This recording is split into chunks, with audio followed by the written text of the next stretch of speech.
پاکستان میں 2019 کا پہلا روزہ کس دن ہوگا؟ پاکستان سمیت دنیا کے بیشتر حصوں میں رمضان المبارک کا چاند 5 مئی کو نظر نہ آنے کے قوی امکانات ہیں، جبکہ سعودی عرب اور اس کے ہمسایہ ممالک میں 5 مئی کو یہی چاند کی روایت ہوگی۔ تاہم پاکستان اور خطے کے دیگر ممالک میں پہلا روزہ بروز منگل 7 مئی کو ہوگا۔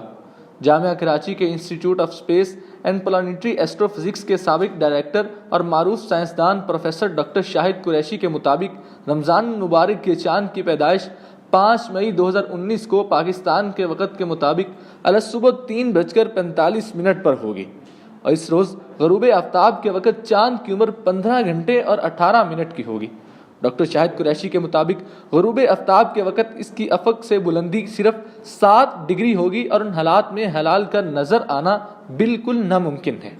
اسی سبب 5 مئی کو غروب آفتاب کے وقت پاکستان میں کسی بھی مقام پر رمضان المبارک کا چاند نظر آنے کے کوئی امکان نہیں ہے۔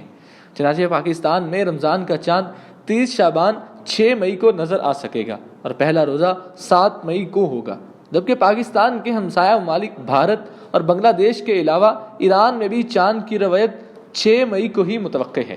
ان ممالک میں بھی رمضان کا آغاز 7 مئی سے ہی ہوگا۔